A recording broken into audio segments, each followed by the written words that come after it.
Muy buenas tardes.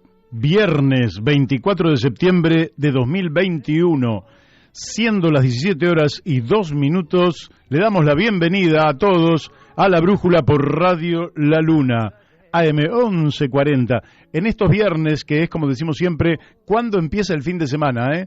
Porque todos dicen, bueno, el fin de semana es sábado. No. El fin de semana empieza el viernes a las 17 horas y justamente empieza aquí, en La Luna, por radio, la radio 1140 AM. Bueno, vamos a darle las muy buenas tardes a todos los oyentes que nos están escuchando, que se han quedado desde el programa anterior colgados en la antena de la radio. A ellos les vamos a decir que estamos transitando el programa número 333. También le vamos a dar las muy buenas tardes a quienes nos están siguiendo a través de la www.radiolaluna.com.ar. Mucha gente que, por razones de distancia, quiere escuchar el programa, pero no lo puede porque, lógicamente, la antena más de 200 kilómetros no llega. Y entonces, ¿qué pone? www.radiolaluna.com.ar. A todos ellos, muy buenas tardes. También a quienes nos siguen por Twitter y por Facebook, En este programa 333 les informo que el viernes que viene vamos a estar en el programa 336, pero eso no sería nada porque ¿qué nos dice un número? Lo que dice es que el viernes 1 de octubre de 2021 estamos cumpliendo 3 añitos aquí en Radio La Luna. Por eso es tan importante. Le damos también las muy buenas tardes a nuestro operador de los días viernes, nada menos que el gran Leandro Mugarza, este operador que hace posible que salgamos realmente, bien, como salimos los lunes, los martes y los viernes, Así que, Leandro, hoy tenés mucho trabajo, vaya a saber, por ahí no es tanto.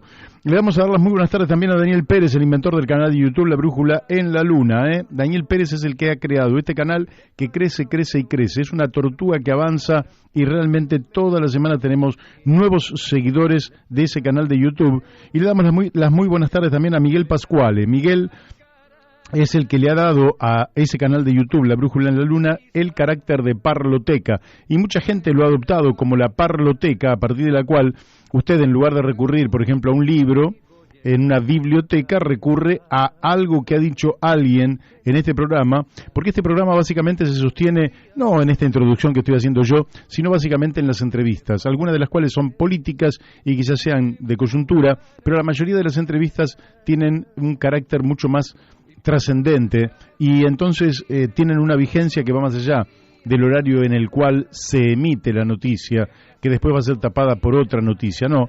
Entonces mucha gente está recurriendo a viejos programas donde efectivamente hemos hecho entrevistas magníficas, una cantidad enorme de entrevistados y y eso lo hace yendo al canal de YouTube La Brújula en la Luna y eligiendo la temática y eligiendo al entrevistado. Le damos también las muy buenas tardes a Florencia Videberry, que es la realizadora de nuestro flyer de difusión, y también le damos las muy buenas tardes a la doctora Mónica Colunga, que es la que hace posible que nos escuchen en Corrientes Capital a través de Radio Fénix FM 92.1 MHz. Le damos también las muy buenas tardes a Gustavo Villini, que hace lo propio en Uspallata, Mendoza, a través de Radio La Paquita FM 88.9 MHz. También le damos las muy buenas tardes a la Cámara de Comercio, Industria y Servicios de AEDO. A todos muy buenas tardes. Quiero decirles que el programa lógicamente va en vivo como corresponde.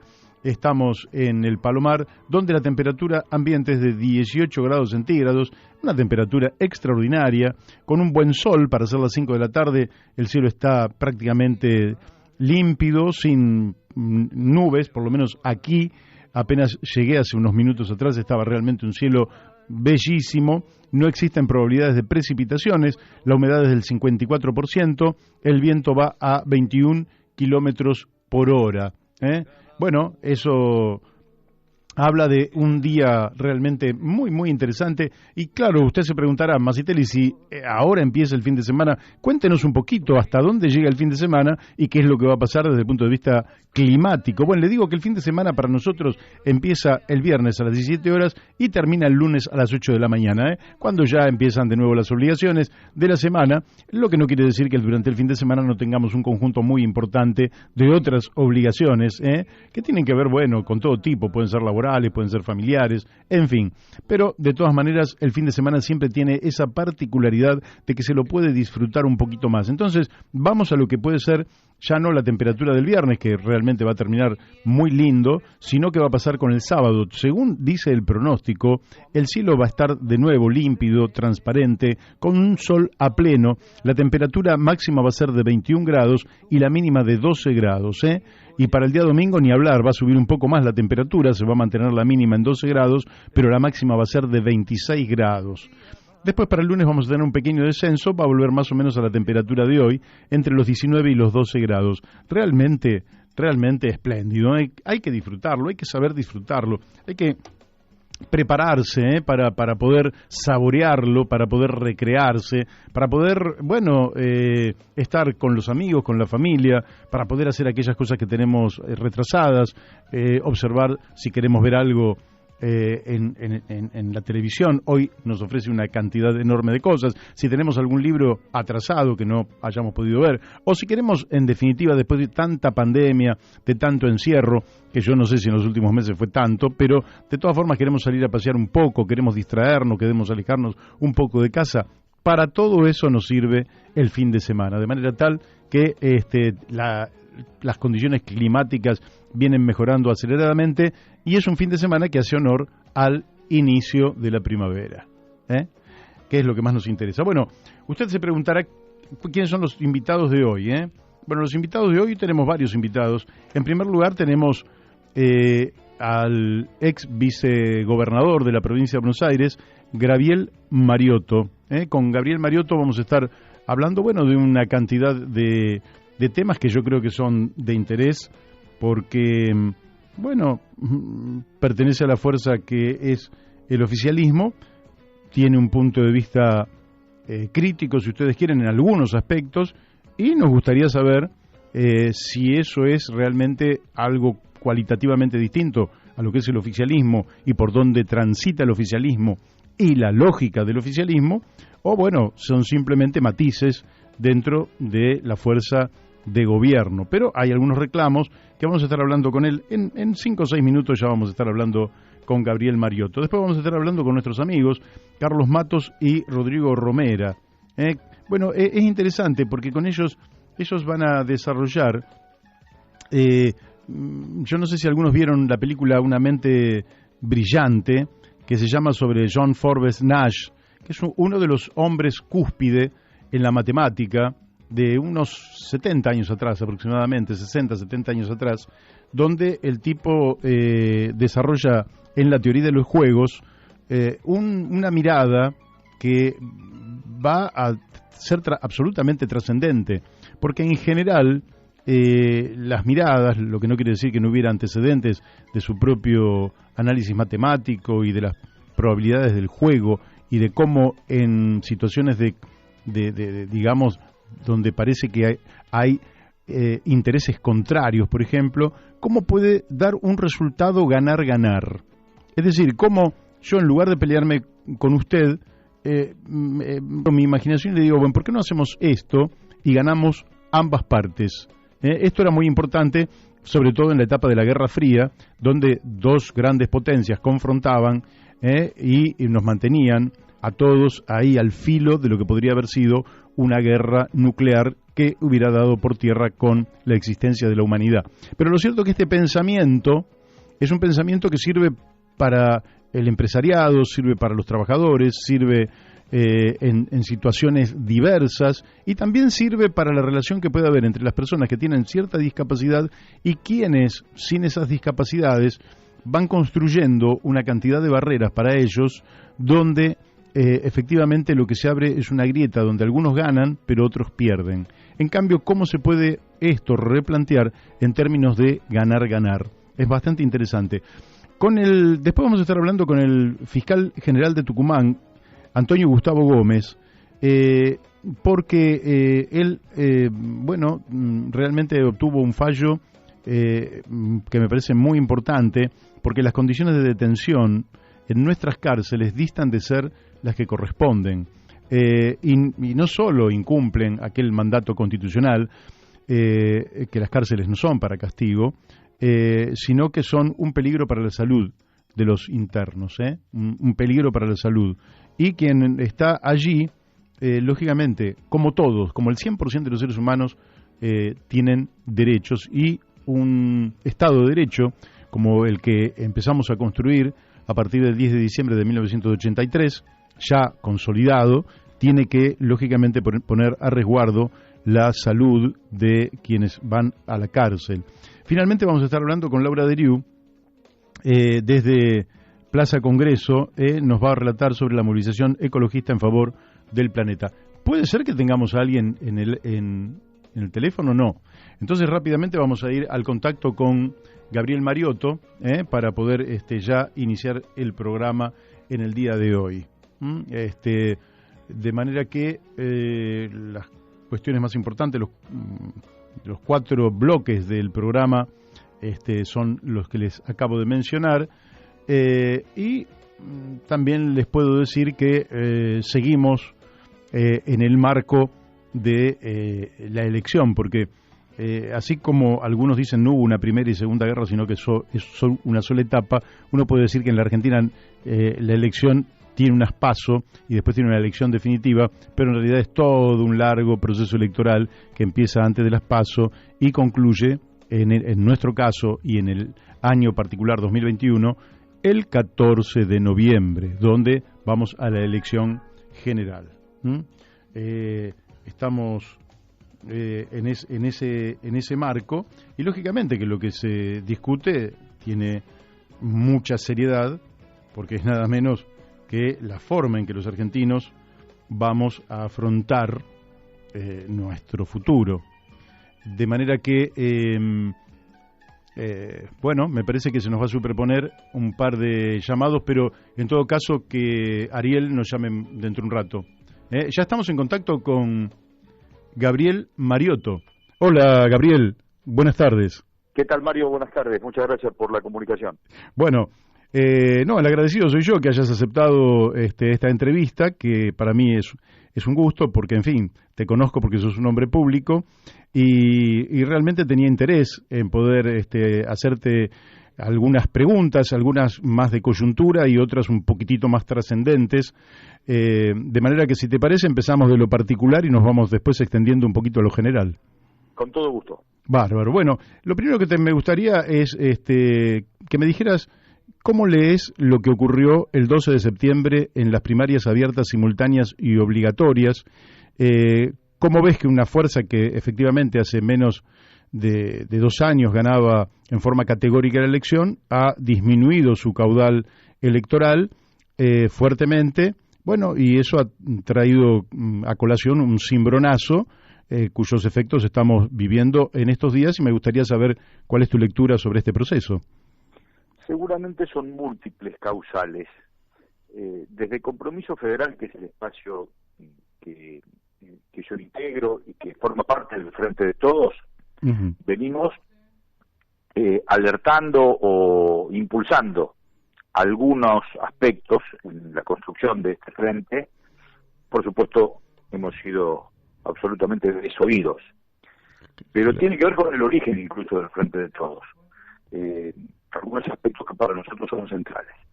Esto fue mediados del 2018, principios del 2018, cuando planteamos un espacio que se llamó AI 2019.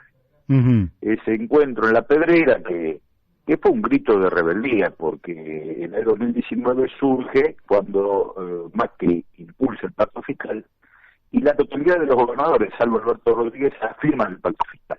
Claro. Entonces, mientras firmaban el pacto fiscal, un gobernador dice, bueno, después de esto hay que pensar en el 23. Como que el 19,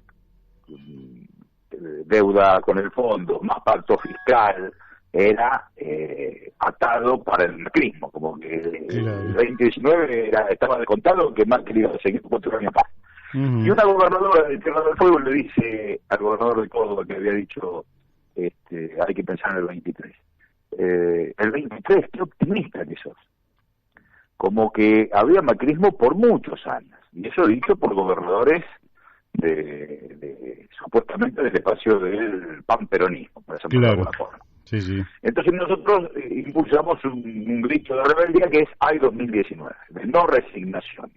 Y en el AI 2019 se subraya las reglas de juego para la construcción de un frente ampliado, la metodología de cómo se van a resolver las tensiones internas y los matices que pueda tener cada fuerza, entendiendo que la constitución de un frente muy amplio del espacio nacional y popular era muy importante para el triunfo electoral en el 19, pero asimismo con un programa que exprese, bueno, los puntos en comunes de todo este amplio sector, y que incluso sea un programa ambicioso de 5 años, de 10 años, en donde puedan estar contemplados incluso esos matices. Bueno, se ganaron las elecciones sin reglas de juego y sin programa. Había que ganarle a Macri, y cuando Cristina dijo Alberto Fernández, todo el mundo aceptó y todo el mundo aportó militancia desde su lugar. Pero a 2 años de gobierno seguimos sin reglas de juego y seguimos sin programa, sin plan de gobierno. Y bueno, las reglas de juego contemplaban unas elecciones internas, esas PASO, muy activas en todas las categorías y en todos los distritos, por supuesto Capital Federal y Provincia de Buenos Aires, muy importantes, que no las hubo, y esas PASO le iban a dar vitalidad para que todo el mundo pudiera construir y a su vez para que todo el mundo pudiera proponer ese plan, y poder poner en debate ese plan. Esas dos cosas fueron ausentes en esta elección de septiembre, y nosotros seguimos insistiendo. Ya reglas de juego no se puede porque, bueno, no hubo paso y esto ya es así. Hay una lista única, ni siquiera una lista de unidad, ¿no? Una lista única. Eso cercena a la vitalidad que da la participación. Pero sí se puede, estamos a tiempo de construir un programa para que se sepa que se está votando cuando se vota al frente de todos. Y eso nosotros seguimos insistiendo en que es necesario que, ya no el gobierno, sino el frente electoral crezca hacia un frente político con la construcción de un programa. Y bueno, estamos impulsando en la interna del frente de todos que haya una mesa en donde se pueda discutir ese programa. Claro, ahora la construcción es muy importante porque, claro, la polarización con el macrismo en 2019 es como que arrastraba, digamos, y empalidecía el resto de los argumentos, pero es lógico que después del triunfo había que gobernar, y para gobernar había que tener una dirección. Pero bien planteas vos que hay dos aspectos, uno que sería la propia metodología de construcción del espacio, donde para ampliar, la verdad es que lo que parecía más inteligente es facilitar la concurrencia de distintos sectores a las primarias, para que fuera el pueblo el que determinara cómo se armaba una lista, y en todo caso, con mínimos comunes denominadores, cada espacio después podría tener otras diferencias. Esto parece muy lógico. ¿Por qué crees que esto no ocurrió? Porque, en definitiva, bueno, yo tengo una larga trayectoria en la política, siempre en el peronismo el verticalismo jugó un papel, la conducción, por decirlo así, jugó un papel, y salvo raras excepciones no hubo primarias. ¿Por qué crees que teniendo las PASO no se las aprovecha? Comparto lo que decís en el diagnóstico. Las PASO, a mi juicio, adolecen de una herramienta que facilita la integración, que es un sistema DON sin piso. Claro. El reparto proporcional, si el que gana saca 50 puntos, puede ser acompañado por el que salió segundo con 20, pero puede ser acompañado por el que salió tercero con 10. Entendiendo que el que sacó 50, el que sacó 20, el que sacó 10, el que sacó 5, expresan un perfil. Efectivamente. Y esos perfiles van a estar reflejados en la lista definitiva que va a enfrentar al Macri radicalismo, por ejemplo. Entonces, para nosotros es muy importante que si no está en la ley, que no lo está, la carta orgánica de la construcción del nuevo frente contemple esa posibilidad. Si no, se hacen internas fratricidas, Julián Domínguez, Aníbal Fernández. Claro. En donde el que pierde se va a su casa. Entonces, el que gana después se queda solito y pierde por 1,5 puntos con el rival. despreciando un caudal del que salió segundo. Entonces, a mí me parece que hay que ser inteligente. Creo que después de estas frustraciones que venían producto de tu análisis en la pregunta, que se evitan las PASO, y bueno, es un grave error. Creo que no se va a volver a cometer. Nosotros veníamos de un concepto, antes de la ley PASO, en el 2009 Néstor Kirchner habilitó listas completas de todas las categorías en todos los distritos de la provincia de Buenos Aires. Uh-huh. Eso fue en el marco del que florezcan 1000 flores. Sí. Nosotros decimos irónicamente, del que florezcan 1000 flores al glifosato. Nada, una sola lista, una lista única, y eso es un error, es realmente un grave error. Incluso está reflejado en Cambiemos, que hizo unas pasos muy edificantes, sí, de perfiles distintos, y después se integraron bien. Y en donde hubo paso, por ejemplo en Lanús, en el Frente de Todos, la sumatoria de las 3 listas superó a Cambiemos, que gobierna Lanús. Uh-huh. Claro. Ahora, no hubo paso en distritos donde gobierna incluso Cambiemos. En Bahía Blanca no hubo paso, en Mar del Plata no hubo paso, por hablar de algunos distritos. Sí. Donde hay intendentes justicialistas tampoco hubo paso. Pero los resultados no son buenos, uh-huh, en términos generales. Entonces, me parece como que este tipo de condicionantes a la hora de la regla de juego y de la metodología va a tener que ser revisada en próximas elecciones, en la próxima por lo pronto. Claro. Entendiendo que es una metodología muy activa, muy linda, muy de participación, y nuestro pueblo quiere participar, ¿no? Que le digan, esta es la lista y aparte no tenemos un programa. ¿Qué estamos votando cuando estamos votando lo que votamos? Sí, aparte de la impresión de que lo que caracteriza a los argentinos en términos generales es la diversidad. Es decir, hoy decir que alguien es peronista, radical, socialista o incluso liberal, no es que hay un modelo y todos son iguales. Es decir, en cada sector hay una diversidad que lógicamente reunir es un arte y que realmente las PASO son una enorme oportunidad que hasta aquí me parece que las está aprovechando bien justamente Cambiemos, Juntos por el Cambio o Juntos, y que realmente los tipos exacerban un poco en la parte preelectoral sus contradicciones, pero resuelta la contienda, se unifican y van por su objetivo, que es triunfar. Exacto. Y vos sabés que en el análisis, en la previa, tu reflexión sobre la pregunta sobre la verticalidad del peronismo, que es cierto, pero nosotros la entendemos que es de ida y vuelta, que es de arriba hacia abajo y de abajo hacia arriba. Uh-huh. Y eso termina en una verdad que, de las 20 verdades de Perón, que el gobierno hace lo que el pueblo quiere. Claro. Entonces, es una verticalidad siempre muy activa, muy de debate, ¿no? Uh-huh. Debate en el trabajo, en la escuela, en la universidad, en la unidad básica, en el colectivo, en la verdulería, mayéutica socrática le podemos decir, pero es el debate. Y nosotros discutimos a veces con lo que coincidimos, porque es una forma de aprender. Así ¿Cuántas veces discutiendo con un cuadro, un maestro, una mujer, un gremial, un político, coincidimos con lo que dice, pero para poder tener más argumentos y después salir a predicar, lo ponemos en cuestionamiento. Entonces eso es muy lindo, porque eso nos hace crecer. Creo que hay que volver a esa metodología de internas fraternas, entendiendo que todos nos necesitamos, porque después perdemos por muy poquito. Ya nos pasó en el 2015, que la elección se perdió por casi 1,5 puntos, y ese 1,5 puntos está dentro de nuestras propias fuerzas, que al no ser convocado se queda más resignado o más quieto. Claro. Ahora, lógicamente que, bueno, estamos describiendo lo que fueron las PASO, quizás la falta de debate.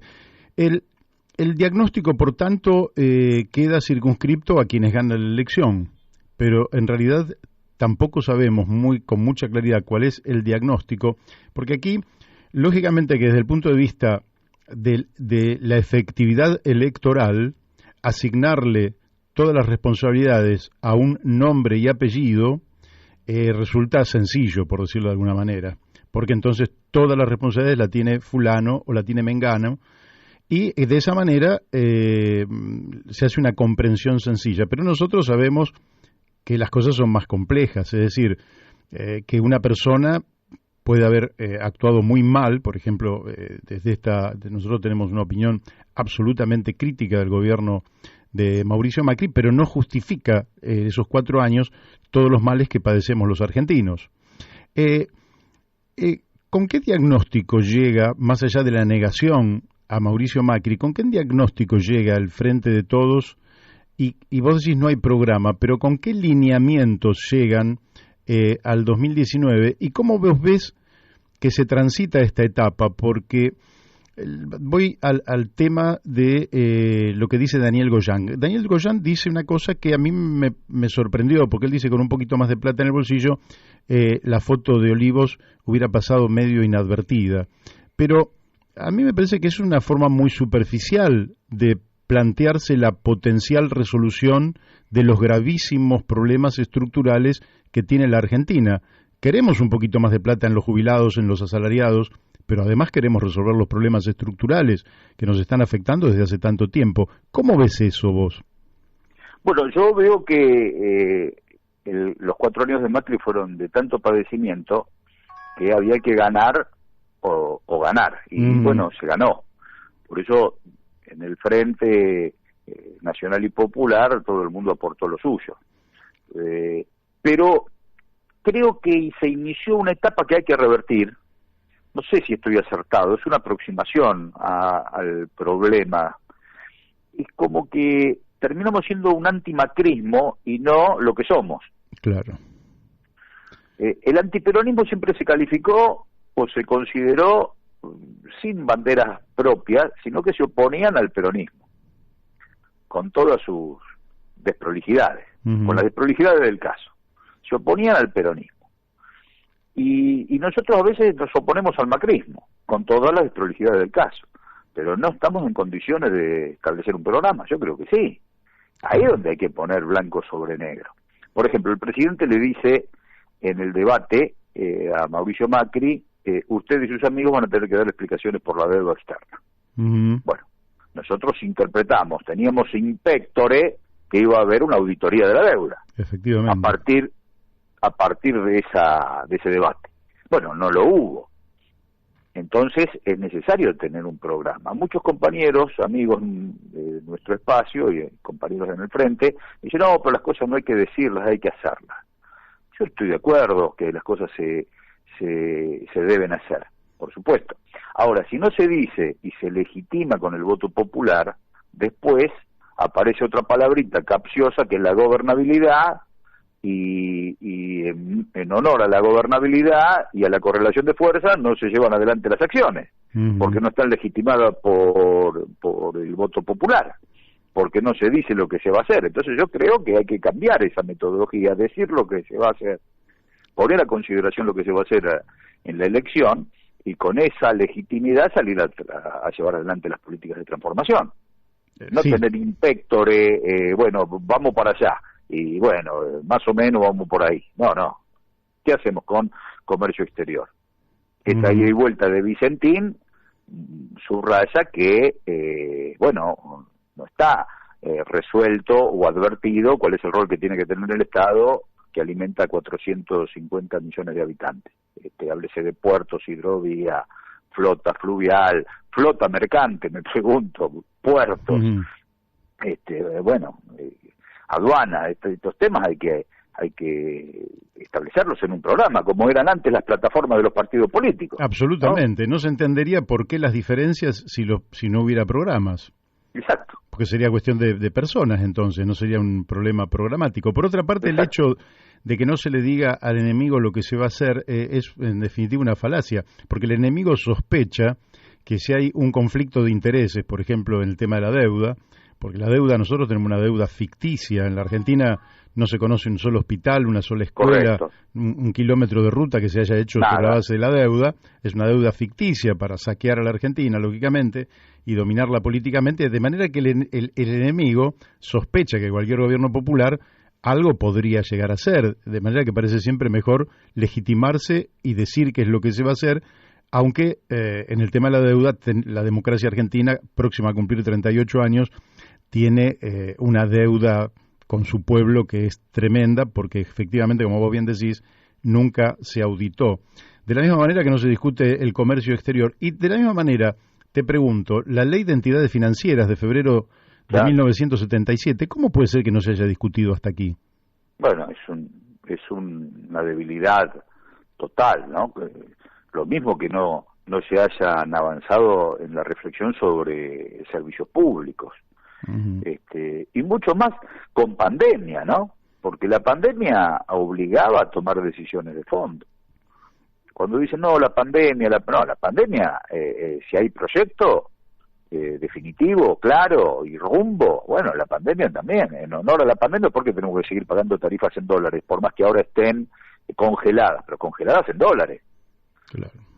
Entonces, si la infraestructura, qué sé yo, de los servicios eléctricos la hizo el Estado Nacional, y Yacyretá, Atucha y Salto Grande también, y la red interconectada nacional la hizo el Estado Nacional, ¿por qué tenemos que pagarle a un concesionario y después a distribuidores tarifas en dólares? Si el agua cuando pasa por el agua del río, cuando pasa por la turbina, vale 0 pesos, y la infraestructura la hizo el Estado Nacional, le digo. Entonces, podemos discutir, no digo que tiene que ser así, esa es nuestra posición, la ponemos en una mesa de debate y seguramente tendrá múltiples abordajes y debilidades nuestra posición, pero queremos discutirla. Uh-huh. Y creo que el peronismo no lo ha hecho, no lo está discutiendo y no está bien. Entonces aparecen estos cambios que sin plan y sin programa terminan siendo cambios de nombres, de estilo, está bien, tiene más volumen o más densidad política a partir de estos cambios el gabinete, pero el frente político sigue sin aparecer y seguimos siendo un frente electoral, porque esto lo tiene que discutir el frente, el partido, como se decía antes. Ahora somos casi todo un frente más de centro izquierda, otro frente más de centro derecha, pero bueno, ¿cuáles son las diferencias? Sí, claro. ¿Y sentís que el gobierno creó una instancia institucional por la cual muchos veníamos reclamando, creo que muchos desde hace muchísimo tiempo, décadas, que era la creación de un Consejo Económico y Social, que finalmente se puso a cargo de Gustavo Vélez? Es como que nació, pero que nunca llegó a caminar. ¿Cómo ves ese instituto que podría haber sido un espacio de debate estratégico del futuro de la Argentina? Y es el ámbito natural, ¿no? Cuando se crea el Consejo Económico y Social, es el ámbito natural. Todavía no está muy activado, pero ahí es el ámbito donde los sectores pueden encontrarse. Y lo digo los sectores todos, ¿no? Todos los sectores. Claro. Sí, nosotros le hubiéramos agregado político, económico, social y ambiental. Claro, por supuesto. Justo hoy hay una marcha tan linda sobre los temas de medio ambiente, sí. Claro que sí. Sí. Pero todo el mundo tiene para aportar. Por ejemplo, yo me imagino a la sociedad rural, sabiendo que la sociedad rural tiene intereses que muchas veces se dan de cabeza contra los intereses del trabajo, digamos. Exportación, incluso fuga de capitales, porque tantas veces, bueno, el macrismo permitía que no se liquiden los dólares en Argentina, incluso se quedaban en cuentas del exterior, ¿no? Esto realmente el macrismo permitió eso. Ahora, si nosotros le pedimos o discutimos con la sociedad rural, que desde la sociedad rural hagan un programa para 45 millones de argentinos, de habitantes, y a partir de eso nos ponemos a discutir. Que todo el mundo tiene que pensar en los 45 millones de habitantes, no cada uno en su sector, ¿no? Sí, claro. El peronismo en esto es grandeza de la nación y bueno, tiene que plantear, bueno, no me vengan para resolver el tema de sus afiliados, sociedad rural. Hacemos un programa para 45 millones de argentinos, ustedes que producen mucha riqueza. Bueno, entonces nos podemos poner a discutir, y otro lo hará la UOM, qué sé yo, para hablar de símbolos. Pero todo el trabajo tiene que ser un programa para 45 millones de argentinos, y la sociedad rural también, y los partidos políticos también. Eso cierra grietas, porque ya no podemos discutir eso para todos. Sí, claro. Claro, no andamos a una pulseada que va a salir mal, porque es un sector contra otro en un revanchismo absurdo y eso genera el surco de la grieta. Vamos a pensar en grande, pensemos en la Argentina y en sus habitantes. Así es, en un país enorme. Vos fuiste vicegobernador de una provincia que es la más grande de la Argentina, 307.000 kilómetros cuadrados. Pero a mí, en el programa, algunos invitados me han dicho que el Estado Nacional tiene algo así como 350.000, alrededor de 350.000 kilómetros cuadrados en tierras fiscales entre el Estado Nacional, los estados provinciales y los municipios.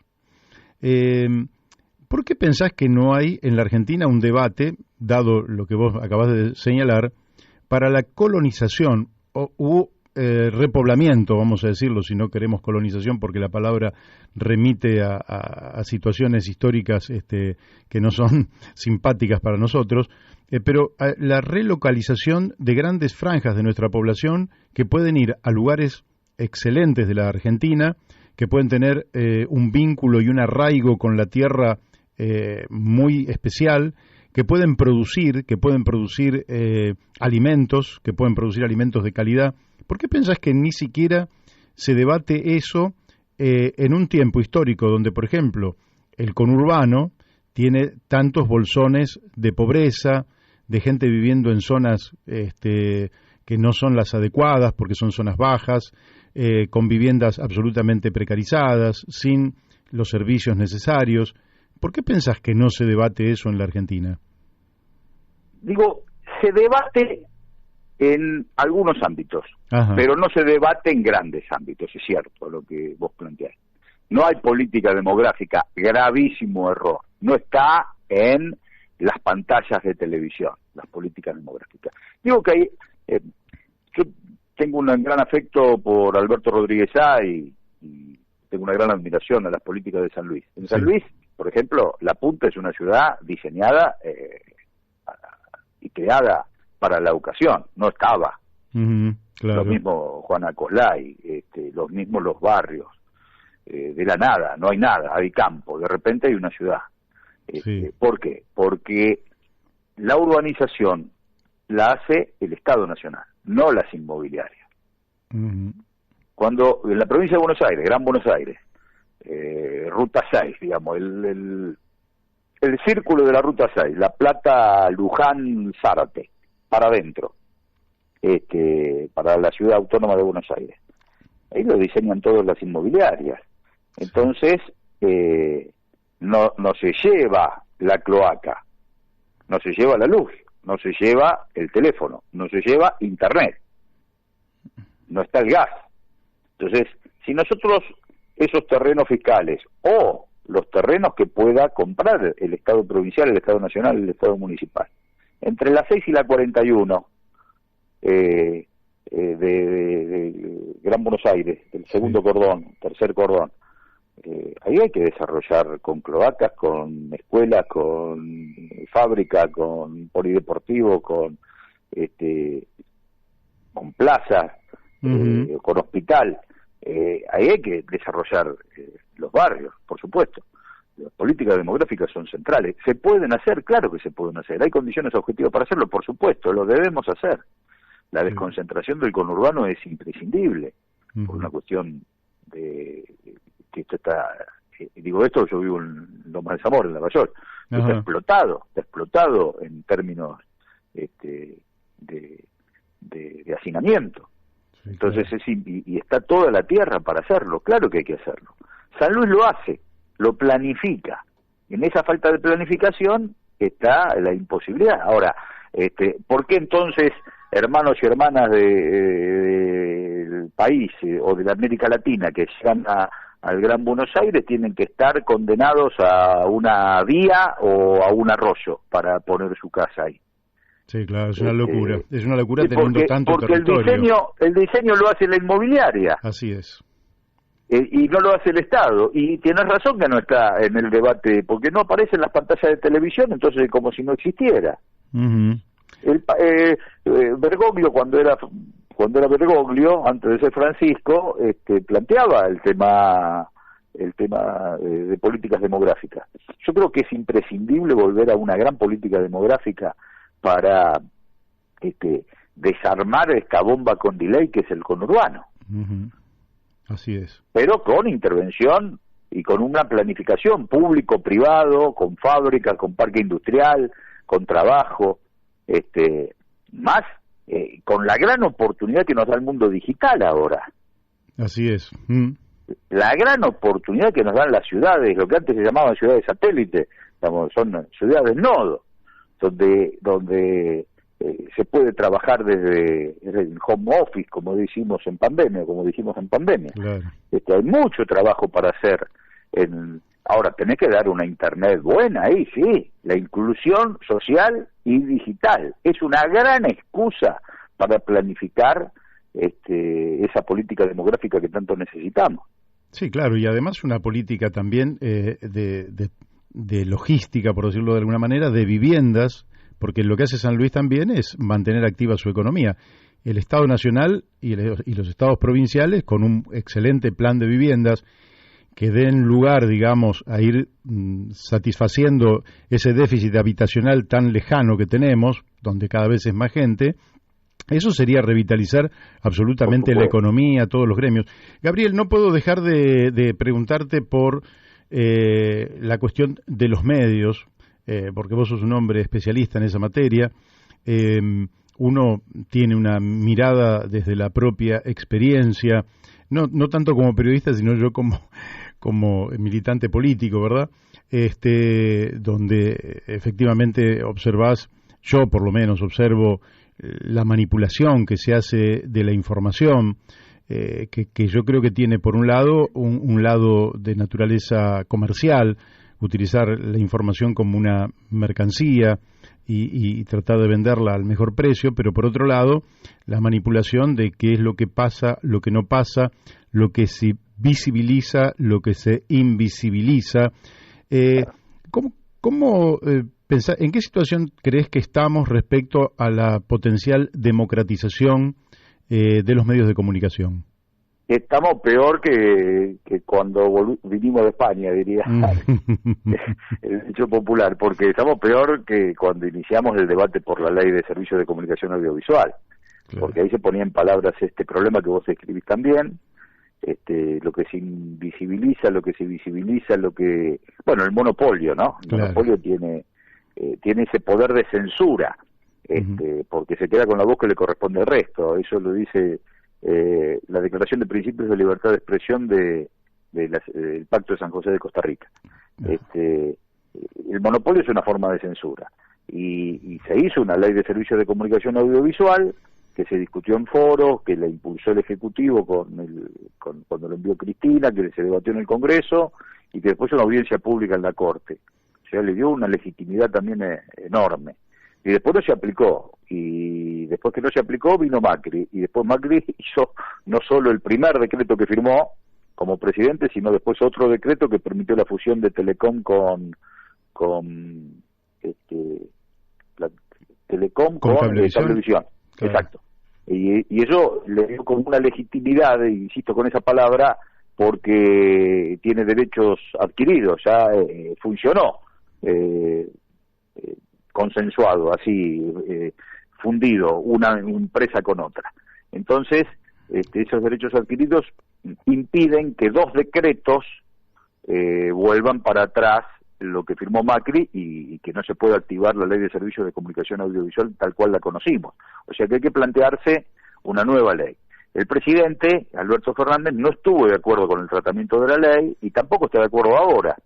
Nosotros insistimos en el frente en impulsarlo, en decir, bueno, el presidente no está de acuerdo, pero esto es una herramienta de democratización que necesita la democracia. No se arregla con la Secretaría de Defensa de la Competencia. La comunicación es un derecho y, bueno, se necesita una ley, incluso con esto de inclusión digital también, ¿no? Claro. Que no estuvo abordado en la Ley de Servicios de Comunicación Audiovisual, pero que sí, estos tiempos lo necesitan imprescindiblemente. Entonces, bueno, nosotros discutimos adentro de nuestro frente la necesidad de impulsar un debate. pero todavía no está en agenda, y que por eso digo que estamos peor que antes, porque antes por lo pronto se puso en palabras, se hizo un mecanismo democrático muy edificante, se consiguió la constitucionalidad de la ley, a pesar de los cientos de cautelares que le impedían la aplicación, pero hoy se fue del escenario. Claro. No está en la agenda, y creo que es un grave problema, ¿no? Problema que no esté en la agenda. Ya me van quedando muy poquitos minutos, así que, pero a mí se me ocurre que muchas veces los gobiernos efectivamente atentan contra la libertad de prensa, y eso, hay toda una custodia que me parece que está excelente, pero atenta mucho más incluso contra la libertad de prensa el oligopolio que conforman determinadas empresas, donde un conjunto enorme de trabajadores de prensa, en lugar de ser mujeres y hombres libres que opinan a su buen saber y entender, terminan como empleados de corporaciones que tienen vínculos con los grandes grupos económicos, y por tanto hay una manipulación de la información deformada por los intereses que están interviniendo oligopólicamente en la difusión de esa información. ¿Por qué los gobiernos populares siguen sin defender lo que para mi gusto sería una verdadera libertad de prensa que tiene por sujeto no la empresa, sino al periodista? Y porque se animó Néstor y Cristina lo impulsó, después no se puso en valor, y bueno, aparece como la cabeza de Cristina en una pica a lo Chacho Peñalosa, para que todo el mundo vea quién se atreve contra ellos, lo que les pasa. Uh-huh. Entonces, bueno, a mí me parece como que se necesita decisión política y valor para enfrentar esos poderes, porque si no la democracia está condicionada. Incluso hay empresas de servicios públicos que pasaron a manos de dueños de medios, en la misma área de cobertura donde tienen esos medios, y eso es realmente, eso estaba absolutamente superado por el texto de la Ley de Servicios de Comunicación Audiovisual. ¿Quién puede detener el aumento de tarifas? ¿Qué gobernante puede detener el aumento de tarifas si quien tiene el medio de comunicación aparte es dueño de la empresa de servicios públicos? Efectivamente, y no hace tanto que pasó eso. No hace tanto, y eso va en perjuicio de toda la sociedad. Entonces, me parece como que hay que ponerlo también en la agenda, ¿eh? Políticas demográficas, comercio exterior, servicios públicos, medios de comunicación, reforma judicial, son lindos temas para debatir entre el campo nacional y popular, y después tender un puente con quienes piensan de otra manera, a ver si esa institucionalidad le puede dar esa grandeza de la nación que todos aspiramos. Excelente, Gabriel, el tiempo se me ha ido, te agradezco muchísimo la amabilidad que has tenido de prestarte a esta entrevista, y seguramente volveremos a hablar dentro de no mucho tiempo. Con todo gusto, Mario, con todo gusto, muy linda excusa la nota para reflexionar juntos. Bárbaro. Gracias, muchas gracias, un abrazo. Gracias. Adiós. Bueno, hemos hablado con Gabriel Mariotto, un hombre de la política que fue vicegobernador de la provincia de Buenos Aires, un dirigente que debate temas y que realmente lo que necesita la Argentina es eso, debate, participación de todos, respetando la opinión de cada uno, y luego llegar a conclusiones. Creo que estamos en contacto con Ariel Rodríguez. Ariel, buenas tardes. Buenas tardes, Mario. ¿Qué tal? ¿Cómo estás? Bien. Ariel, sé que vos estás llevando adelante una medida de fuerza extrema. ¿Por qué no nos contás a qué se debe y de qué se trata esa medida? Sí, la medida de fuerza ya, la última ya terminó hace un par de días. Fue una huelga de hambre y líquido en Plaza de Mayo, pidiendo al señor presidente de la Nación y a los gobiernos, a los dirigentes de los gobiernos, que atiendan al sector taxista, puesto que estamos en una situación muy caótica, muy mala, como tantos otros sectores de la nación argentina, con decenas de miles de puestos de trabajo ya terminados, ¿no? O sea, en etapa terminal hemos sufrido una baja de más de 50.000 puestos de trabajo en todo el país. Solamente en Capital Federal tenemos que hablar de más de 20.000 puestos de trabajo, sumado a las provincias, ¿no? Sí, sí. Realmente los compañeros están todos fundidos. Estamos pidiendo encarecidamente desde que asumió el gobierno, de que comenzó la pandemia, ya veíamos venir el panorama del sector taxista, en lo cual lo primero que hicimos, acudir a la Casa de Gobierno, puesto que nosotros hemos tenido siempre diálogo con el presidente en campaña, muy bueno, muy afín, y entendemos la gravedad del asunto de la pandemia, pero en 2 años no hubo 15 minutos para atender al sector del taxi, que es un gremio más, ¿no? O sea, claro, todos los gremios de la República Argentina, y venimos pidiendo encarecidamente desde marzo, que comenzó la pandemia, que se atienda al sector taxista. Entendemos que obviamente que el gobierno anduvo de aquí para allá con todos los líos que sucedieron a raíz de dicha cuestión, sumado a la parte económica también, pero 15 minutos que se atienda a los dirigentes del taxi de la República Argentina, lo cual no se pudo hacer realidad, desgraciadamente, y nosotros creemos o creímos en este gobierno y seguimos esperando, ¿no? Por supuesto, hoy... Y en esos 15 minutos, Ariel, ¿qué es lo que le dirían al presidente? ¿Qué le pedirían? Bueno, nosotros tenemos un montón de proyectos que han quedado truncos y faltaba nada más que la aprobación presidencial para llevarlos a cabo, tales como la ley Filmus, la redundancia, con Daniel Filmus, en su momento presentó un sector del taxi en el Congreso de la Nación, y tantos otros proyectos, como la quita el subsidio para el combustible, ¿no? Totalmente loable, puesto que es un servicio de transporte público y depende directamente de Nación, puesto que el ciudadano tiene potestad para dicha cuestión. Claro.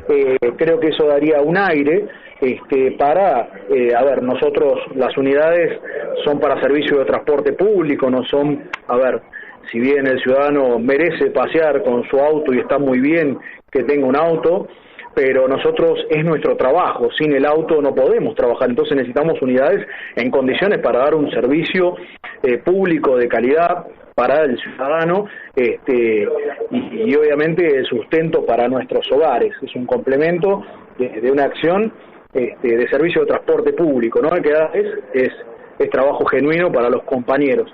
Entonces, le pedimos un aire para el sector taxista, que obviamente está muy afligido con lo que es la uberización de la economía.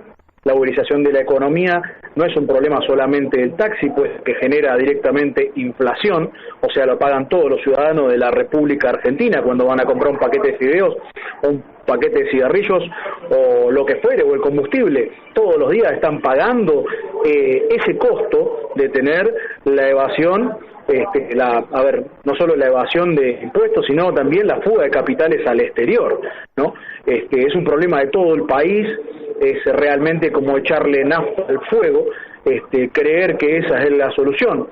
Ni hablar que viola todas nuestras leyes, en la ciudad puntualmente la 3622, puesto que, sigue siendo un servicio de transporte público, pero lo que cambia es el modus operandi, la forma de cómo uno la pide, si es a través del teléfono o la app o levantando la mano en la calle, pero el servicio es exactamente lo mismo, un servicio de transporte de pasajeros, por lo tanto debe cumplir con las normas vigentes y respetando los derechos de los trabajadores, ¿no?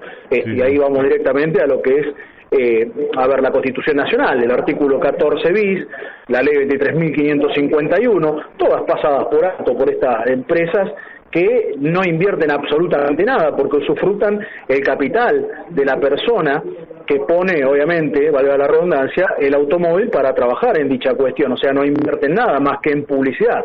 Y obviamente fugan los dólares al exterior con el sistema de ingeniería fiscal del sándwich holandés, a Bahamas y después a Delaware y después a Holanda, sin pagar un solo peso a nadie. O sea, es un genocidio no solamente al taxi, sino también a todos los habitantes de la República Argentina que lo pagan día a día. Saquemos la cuenta que un paquete de fideos el año pasado andaba alrededor de 15, 20 pesos y este año tenemos que andar alrededor de 70, 80 pesos. Multipliquemos un promedio de 50 pesos solamente en un paquete de fideos que compran los ciudadanos todos los días por 20 millones. O sea, es una millonada de plata que le sacan a los ciudadanos que pagan todos los días. Ni hablar todo lo que más consumen aparte de fideos, pues no solamente un paquete de fideos, el combustible, el viaje, el transporte. O sea, a ver, todo va subiendo justamente por esta cuestión. Es como echarle nafta al fuego. Creer que con la uberización de la economía podemos cubrir trabajo genuino es una locura, es ponerse la soga al cuello y esperar que nos vaya bien, tirándonos al vacío. Realmente es una cosa que no tiene lógica alguna, que no sirve ni al ciudadano ni al trabajador del transporte público, puesto que ya vemos los ejemplos como en San Francisco, donde los pasajeros buscan desesperadamente un taxi y ya no hay, porque los monopolios hacen justamente eso, primero cobran barato y luego suben los precios. Y hoy ya lo vemos, por ejemplo, en hora pico, un viaje de 100 pesos de taxi de Buenos Aires, de Capital Federal, y bueno, con esta empresa que es ilegal, que está fuera de todas las leyes y saca la plata al exterior provocando inflación, lo puede pagar hasta 1.000, 1.500 y hasta 2.000 pesos. O sea, tremendo. Una locura total. Ariel, el tiempo se me fue, vamos a volver a charlar en cualquier momento, pero tengo que ir a la tanda de la radio.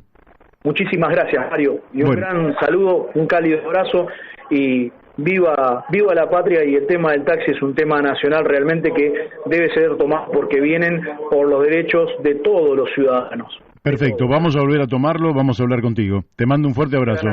Un gran abrazo, Mario, gracias. Chau. Hablamos con Ariel Rodríguez, taxista, con sus reivindicaciones y sus, digamos, informes importantes, porque realmente la Argentina está hecha un cambalache. Vamos a la tanda de la radio y después seguimos con Carlos Matos y Rodrigo Romera. Bueno, seguimos aquí en La Brújula por Radio La Luna y ya estamos en contacto con nuestros amigos Carlos Matos y Rodrigo Romera. ¿Cómo les va a ustedes? ¿Cómo estás, Mario? Muy bien, una muy linda tarde acá en Mar del Plata. Oh, qué lindo, no me digan eso, porque me dan ganas de irme para allá. Yo ya le digo a todos los oyentes de esta zona que el día está bárbaro y que viene un fin de semana bárbaro, pero es lindo en el oeste del Gran Buenos Aires, es lindo, pero en Mar del Plata es incomparable. Sí, más en esta época del año que todavía es frío, ¿viste? La verdad es que la primavera en Mar del Plata no se siente hasta el 15 20 de octubre. Pero hoy está muy lindo, está muy bueno. Bien, bueno, pero no falta tanto para el 15 o 20 de octubre.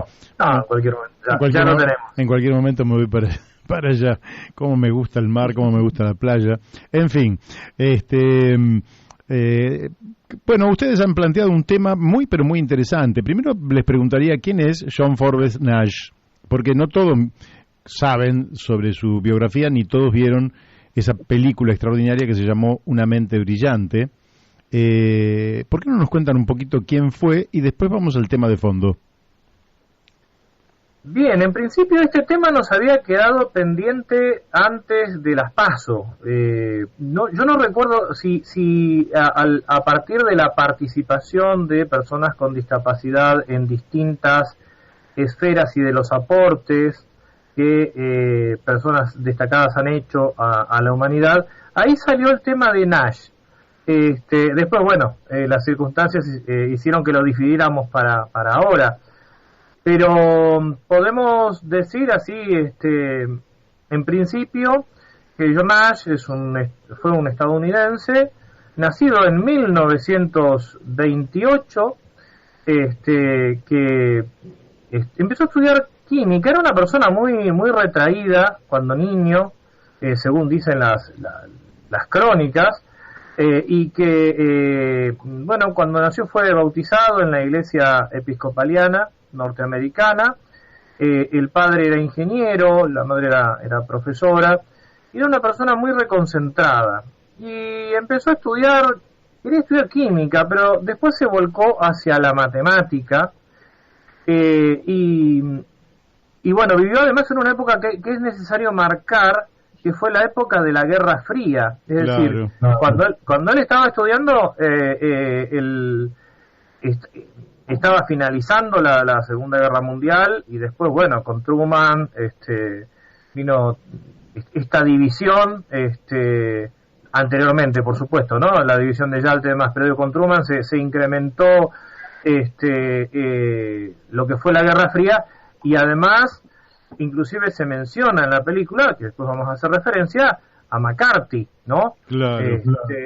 La época del macartismo, que lo hemos tenido, el macartismo que hemos tenido que padecer inclusive hasta muy avanzado los años 70-80, ya que, por ejemplo, una de las proyecciones del macartismo fue la doctrina de la seguridad nacional aplicada en toda América Latina.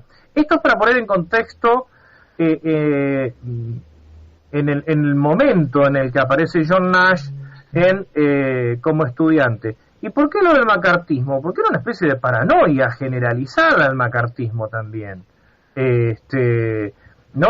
Donde cualquier persona que pensaba de manera diferente era un terrorista, McCarthy veía comunistas por todos lados, comunistas infiltrados por todos lados, hecho que, bueno, lo hemos vivido también acá, en la Argentina, en toda América Latina, con las dictaduras, y en las no dictaduras también, cuando se libraba esta guerra, donde si vos pertenecías inclusive a alguna línea progresista de algún partido tradicional, no eras de una línea progresista, eras un infiltrado rojo que venía a reventar lo que había. Sí, acá se utilizaba mucho la imagen del idiota útil. El idiota útil, concepto que quedaba muy extendido. Pero ¿por qué explicamos esto primero? Por lo que va a pasar después con Nash, o sea, por lo que va a pasar con Nash, digamos, mientras él empieza a estudiar, y que empieza con alucinaciones, con una serie de cuestiones que no están descontextuadas. Acá más o menos es el contexto. No sé si, Rodrigo, si vos querés continuar y acerca del desarrollo de la vida de Nash. No, también sumar que hay un eco ahí, ¿eh? Sí. A ver ahora. Hola. Ahí te escucho mejor. ¿Ahí, Rodrigo? Sí, yo no escucho el eco.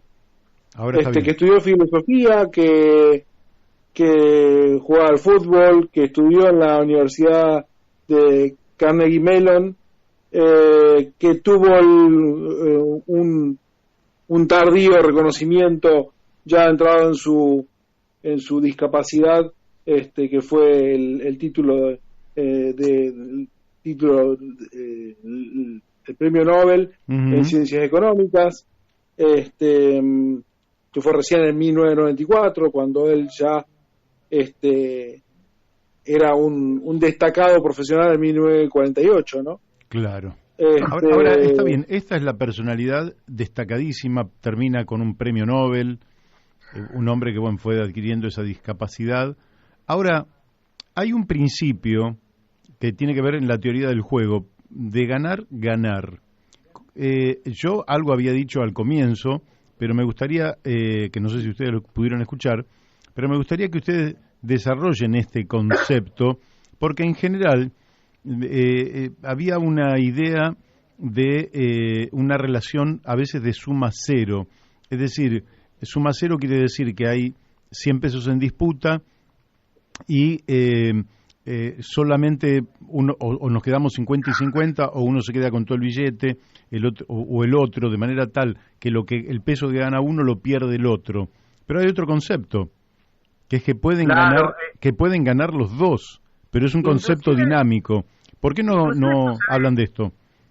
Bien, Mario, esto se ve en la película, está muy bien desarrollada. Que agregar que la película Una mente brillante, a la que vos hacías referencia al principio, está basada en un libro con el mismo título de Sylvia Nazar, que se llama también Una mente brillante. Y a lo largo de esta película, si bien el mismo John Nash después dice que algunas cosas están tienen más vuelo poético que real en algún aspecto, pero la obsesión que aparece a lo largo de la película en los primeros años es que él busca una relación de equilibrio, ¿no? Cuando empieza a escribir todos esos modelos matemáticos en los vidrios, y ve, por ejemplo, cómo las palomas se disputan por un espacio, por comida, dice, siempre alguien pierde, ¿no? Es lo que él dice, siempre alguien pierde, pero tiene que haber alguna manera en la que no. Y cuando aparece en escena Alicia, esta chica salvadoreña, que va a ser después su esposa, esta alumna, bueno, hay una escena que es muy interesante cuando se están muriendo de calor, y afuera están trabajando con un taladro mecánico que hace un ruido espantoso. Entonces cierran las ventanas y Nash se pone muy nervioso y dice, bueno, cierren por más que haga calor, porque acá lo que importa es lo que yo digo, qué sé yo. O en mi clase, estoy yendo un poco rápido, pero por eso estoy parafraseando, no citando textualmente. Y entonces Alicia abre las ventanas y le pide a los obreros que, como les queda 45 minutos, si se pueden trasladar a otro lugar. Sí, le contestan sí. Entonces ahí se ve de una manera gráfica, que no sabemos si eso ocurrió en la realidad, pero evidentemente el guión vuelca a una forma gráfica lo que vos decías, Mario, que no necesariamente la ganancia de uno debería ser la pérdida de otro. En este caso se compatibilizaban dos situaciones en la que se podían trabajar en otro lugar los operarios mientras finalizaba la clase y después volver al mismo lugar, y ni los operarios se atrasaban en su trabajo ni se perdía la clase. Él buscó permanentemente un modelo matemático en la teoría de juegos, y de hecho esto tuvo un gran impacto en las corrientes socialdemócratas, de alguna manera en las teorías de la negociación. De hecho, hay algunas disputas si Nash, sus corrientes son de derecha o de izquierda, ¿no? Y sin embargo, algo que él también pone en crisis con la teoría del juego y las teorías de la negociación, inclusive a nivel laboral, es salta por encima de esas categorías. Y es un aporte muy importante, pero el reconocimiento, como marcaba Rodrigo, llega recién en el año 94, porque este trabajo lo había hecho 50 años antes prácticamente, o 45 años antes, pero transcurre toda esta cuestión que detectan la esquizofrenia. En la película se ve como él ingresa en trabaja para el Pentágono y demás, y bueno, después resulta ser que todo era, o gran parte de todo esto era producto de una alucinación. Seguramente habrá gente que no vio la película, así que no vamos a finalizarla, ¿no? O a comentarla más, pero vale la pena. Ahora, sí, vale la pena. Pero, incluso les puedo decir que en uno de sus libros, Walter Graziano toma esta película porque dice que a partir de esta película él descubrió cómo el sistema, fíjate vos, se los relato porque él lo cuenta. Él dice que en un momento Nash dice que él ha rebatido a Adam Smith.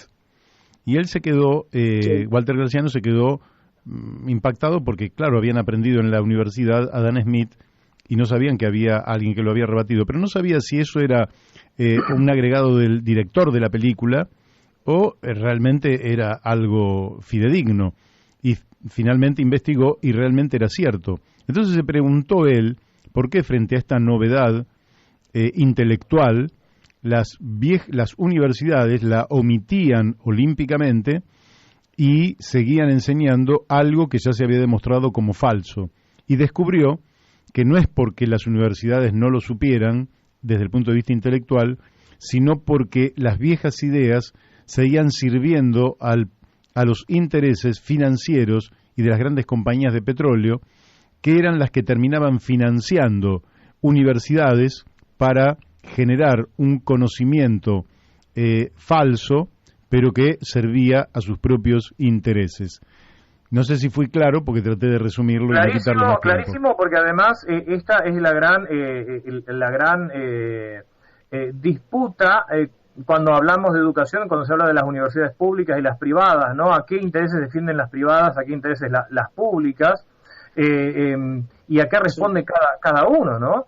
La verdad es que sí, él menciona justamente el tema de Adam Smith, y de hecho también hay dos cosas. Una, esos intereses que a su vez se valieron del prejuicio, porque claro, como una persona con esquizofrenia iba a tener semejantes pensamientos, ¿no? Una forma tan lateral de ver las cosas, y además la descalificación.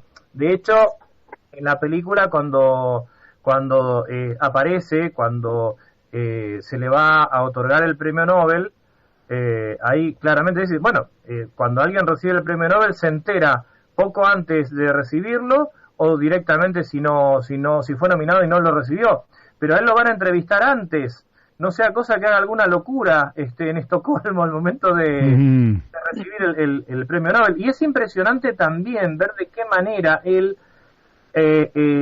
lucha, porque él dice, todo problema tiene solución. Esto es importantísimo también. Todo problema tiene solución. Por lo tanto, él tiene que encontrar parámetros que le permitan descubrir que sus alucinaciones son alucinaciones. Encuentra uno muy pronto, por ejemplo, que la sobrina de su amigo nunca crece, nunca envejece. Pasan los años y siempre tiene el mismo tamaño, la misma forma, y le dice, vos no existís. Y lo mismo pasa con su amigo imaginario, ¿no? O alucinatorio. Mm. Y cuando uno de los alumnos, cuando él vuelve a Princeton, lo va a entrevistar, él le ofrece un sándwich. Entonces, cuando ve que se lo come, es impresionante eso, ¿no? Ver cómo va elaborando diferentes estrategias para... O como cuando le pregunta a la alumna, cuando va la persona a informarle que ha sido nominado para el premio Nobel, le pregunta a la alumna si es verdad, si es real esa persona que le está hablando. Bueno, ahora yo no sé si nuestros oyentes habrán entendido, no sé si el mensaje hemos sido claro. Nos quedan poquitos minutos. ¿Cómo redondeamos esto que hemos dicho hasta aquí? Y mira, yo hago un pequeño aporte y lo dejo a Rodrigo. Tiene que ver con lo que venimos planteando desde el principio de las columnas, Mario. Tenemos que salir de esa idea, de ese estereotipo, de ese cliché tan sonado que dice nadie es imprescindible. Nosotros siempre decimos acá todos somos imprescindibles. Uh-huh. ¿Qué hubiera pasado? Es algo contrafáctico, se entiende, pero ¿qué hubiera pasado si John Nash hubiera nacido en otro lado? ¿Qué hubiera ocurrido? Entonces, acá vemos una persona que podría haber sido descartada plenamente por el llamado modelo médico, combatida, y sin embargo hizo uno de los aportes más brillantes al siglo XX, siglo XXI. Entonces, esto reafirma aquello que decimos, que venimos diciendo desde el principio de las columnas. Una sociedad justa, una comunidad justa, es una comunidad que percibe al otro como imprescindible, como necesario, donde todos somos necesarios y todos, en mayor o menor medida, hacemos aportes para todos. En definitiva, John Nash, con la teoría del juego, refleja de manera matemática estos enunciados. Bien. Valiéndonos de la capacidad que tiene cada una de las personas en la medida en que puede, y complementándonos, logramos esa sociedad más justa. De alguna manera, por ejemplo, cumpliendo con la normativa vigente, por ejemplo, también nos beneficiamos todos, entonces se produce un ganar-ganar como sociedad.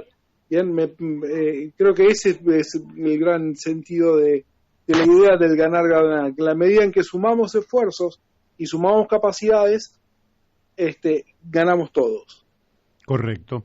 Bueno, podríamos decir también otro concepto, ya terminamos, pero que es el de la cantidad que se transforma en calidad, o de la cantidad emerge la calidad.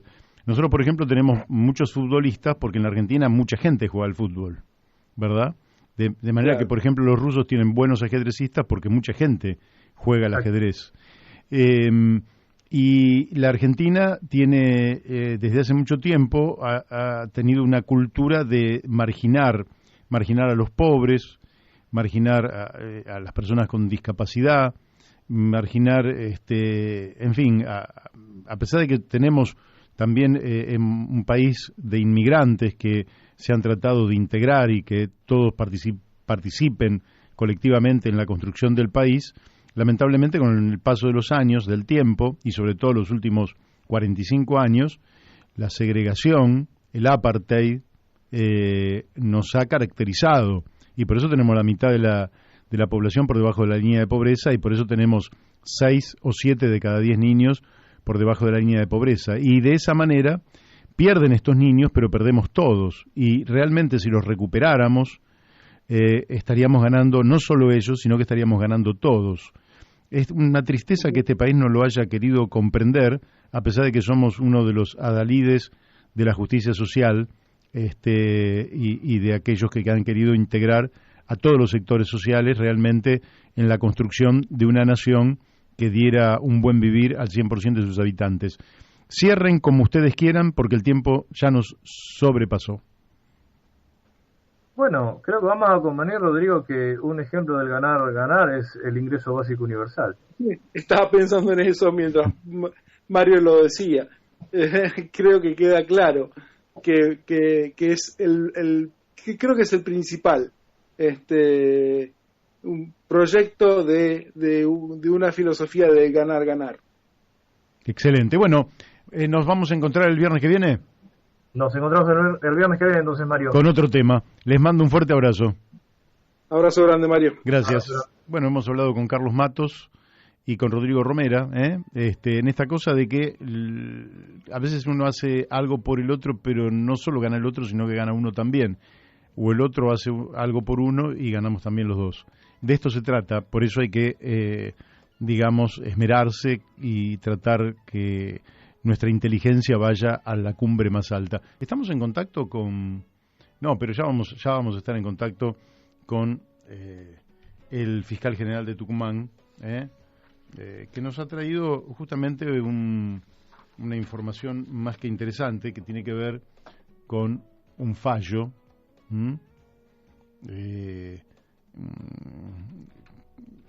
en defensa, digamos. ¿Sí? ¿Ya estamos en contacto? Bueno, creo que entonces sí, vamos a poder presentarlo. El doctor Gustavo Antonio Gómez, fiscal general de Tucumán. Buenas tardes, Gustavo. ¿Qué tal? ¿Cómo estamos? Bien, bien.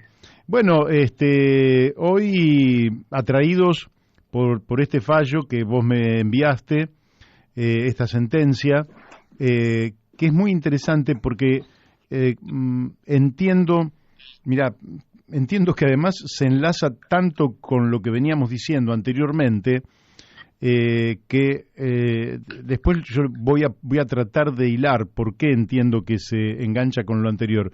Pero lo primero que me gustaría es que me describieras los hechos, la situación concreta, a partir de los cuales vos, como fiscal general de Tucumán, haces una presentación ante el Juzgado Federal de Tucumán número 2.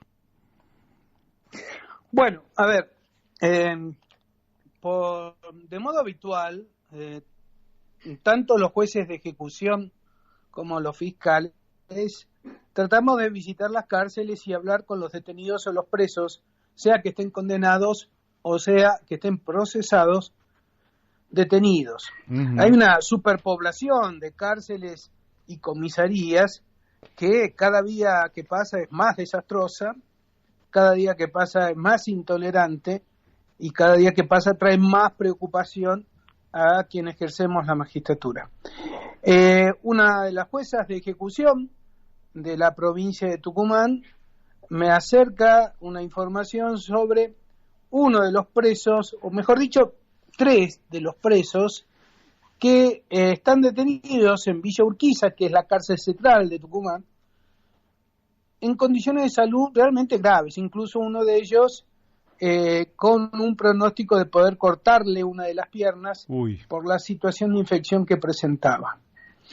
La atención médica que tienen estos no estamos hablando de decenas, estamos hablando de centenas de presos, tenía que ver con enfermeros, es decir, el filtro para poder acceder a un médico es un enfermero, y antes que el enfermero un guardia. Esto hacía que muy pocos presos pudiesen acceder a los juzgados, perdón, al servicio médico y atender el servicio médico. Esa información me llega. Esto está previsto por la ley de habeas corpus como un agravamiento de las condiciones de detención. La Constitución Nacional es clara, las cárceles no son para castigo, sino para una reeducación, para una protección de los presos detenidos en ella. Claro.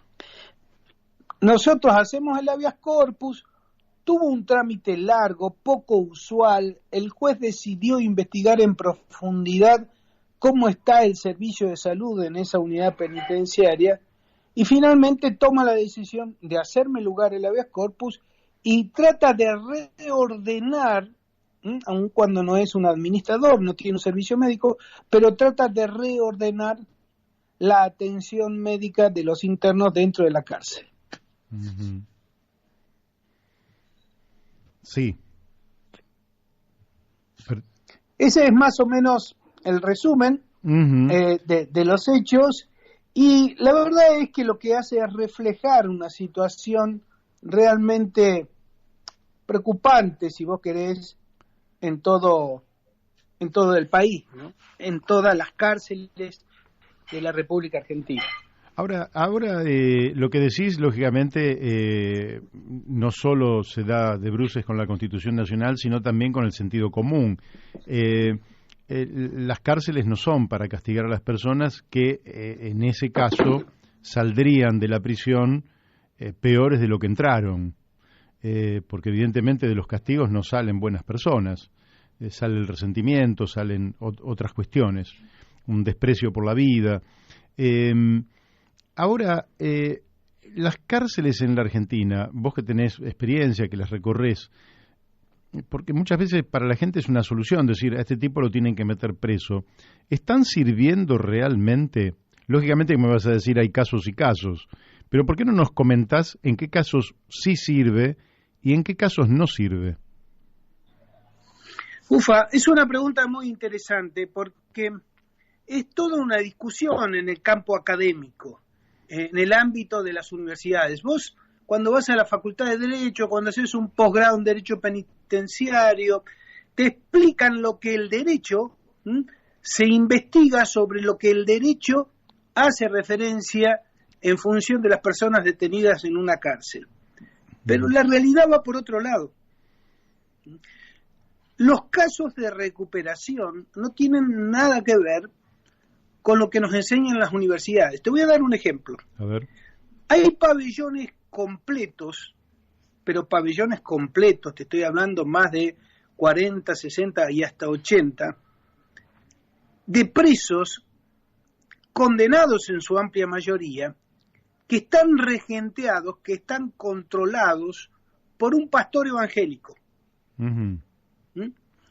Las iglesias evangélicas, vos sabés bien que soy muy fluctuante, la aparición de un pastor tiene que ver más con la entrega de una condición que tiene que ver con cuestiones espirituales, si vos querés. Sí. Pero a raíz del apoyo de las iglesias evangélicas que vienen desde afuera, ya empezaron a aparecer pastores evangélicos dentro de la cárcel, personas que fueron condenadas, que pasan por un arrepentimiento, que pasan por una situación espiritual muy particular y se transforman en pastores.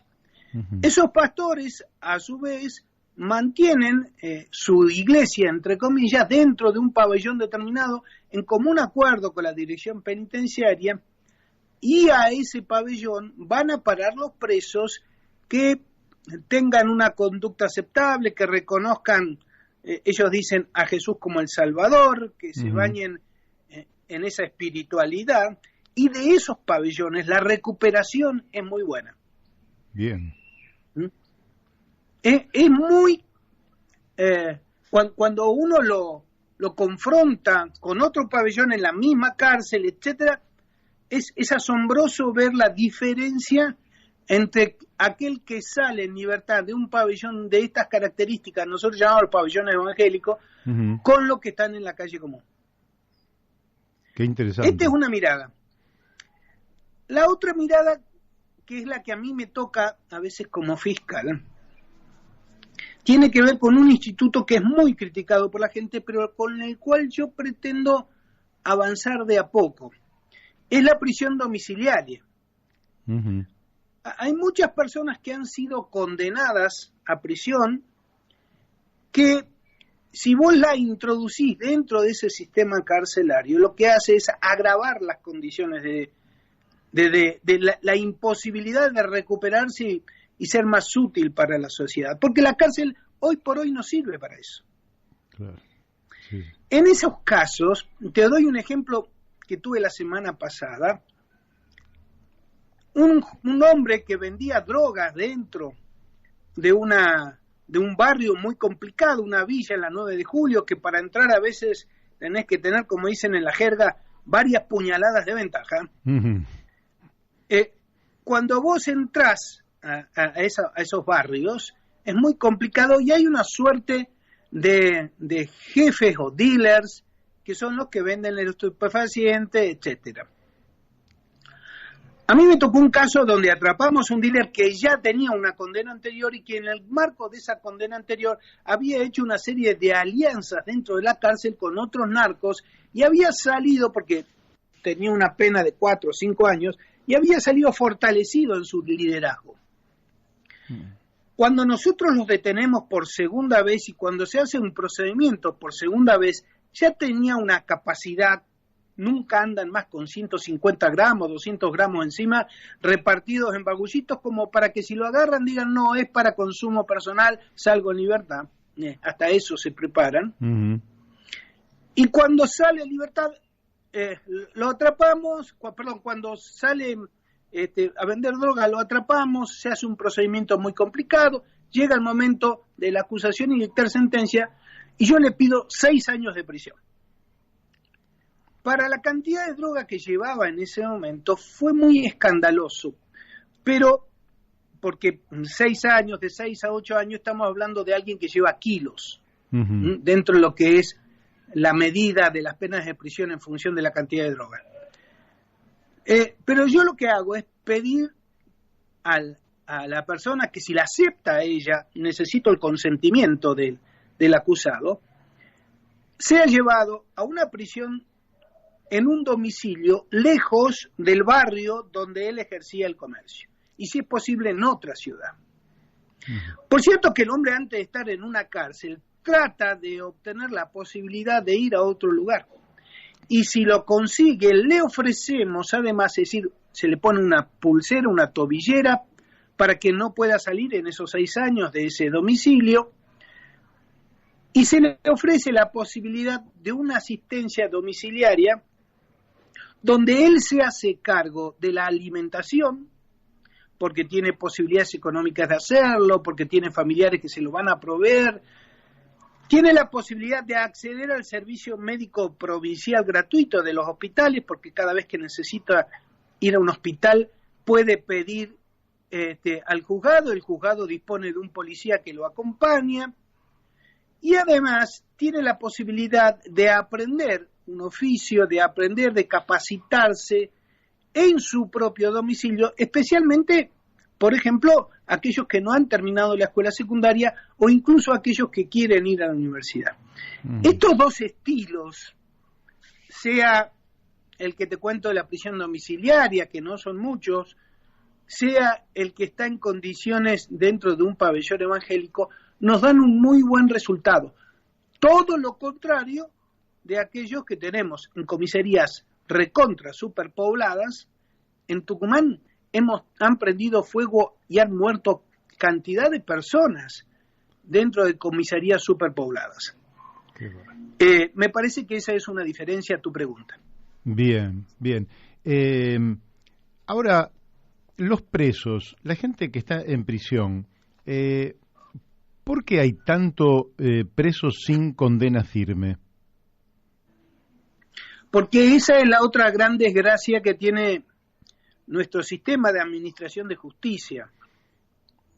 Realmente es un sistema endurecido, es un sistema poco práctico, es un sistema que no tiene la perspectiva de la calidad del hombre como tal, como centro de la atención, y trata de barrer debajo de la alfombra y allá van a parar también los presos de las causas penales. Creo que el gran cambio cultural que estamos asistiendo en muchas provincias es que ya el juez, antes de decidir una cuestión vinculada a la prisión, tiene a la vista, sea por Zoom o presencialmente, las víctimas y el preso, el victimario y la víctima. Y sobre esa base comienza a decidir el tipo de trámite procesal. Uh-huh.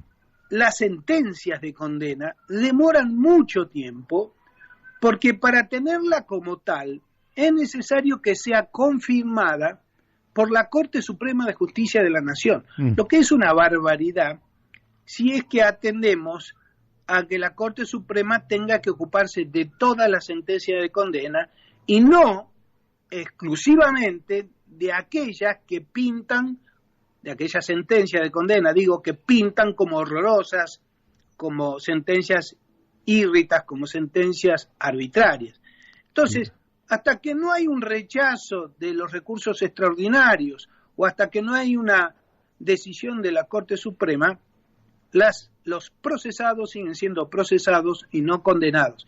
Y lo que es malo, muy malo, es que los procesados no pueden acceder, por ejemplo, al trabajo dentro del penal, no pueden acceder a la educación, no pueden acceder a muchos beneficios que tiene un condenado porque ya está en el camino del tratamiento carcelario que da la ley 24.660. Uh-huh.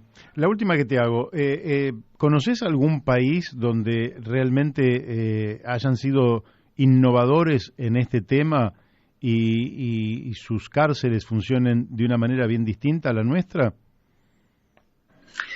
Sí, hay países europeos que realmente descollan por la situación carcelaria y te diría que yo he visto casos, estuve en diálogos a veces en mis viajes por Europa con algunos colegas fiscales y ellos me dicen que el gran problema que están teniendo es que los inmigrantes tratan de cometer algún delito para ir preso. Amigo.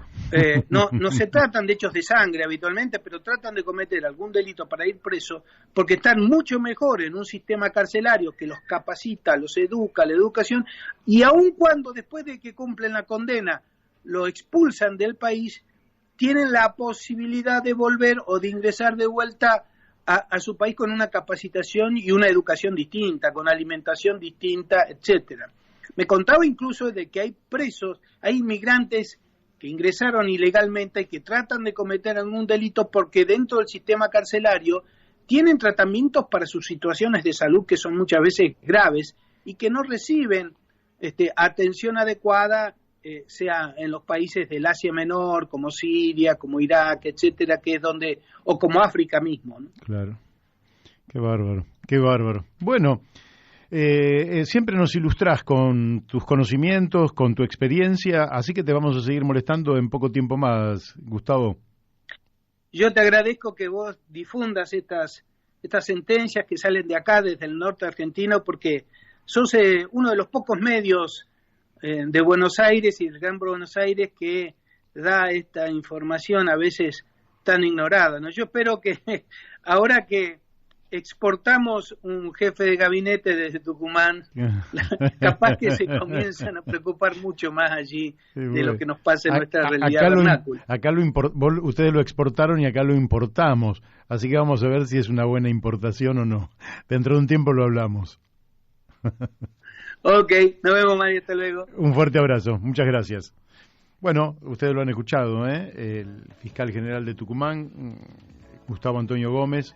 En realidad, yo decía que había un vínculo porque muchas veces se piensa que las cárceles tendrían que ser una suerte de lugar donde la sociedad se venga de la persona que cometió un delito.